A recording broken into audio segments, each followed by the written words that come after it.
గతంలో ఇట్లనే కేసీఆర్ గారు మాట్లాడే కాంగ్రెస్ పార్టీకి ఎక్కడ ఉందా? కాంగ్రెస్ పార్టీ ఏది లేదు, కాంగ్రెస్ పార్టీ అయిపోయింది. ఇవాళ కాంగ్రెస్ పార్టీ మీ యొక్క ఆశీర్వాదం వల్ల తెలంగాణలో అధికారంలో రావడమే కాదు, 100 సీట్లతో దేశంలో ప్రతిపక్ష నేతగా ఇలా రాహుల్ గాంధీ గారు వచ్చింది.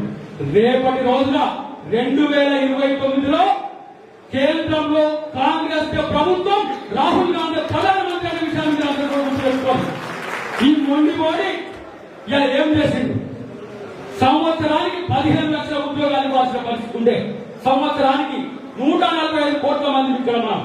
145 కోట్ల మందిలో ప్రపంచంలో ఇక్కడ ఉన్నారు.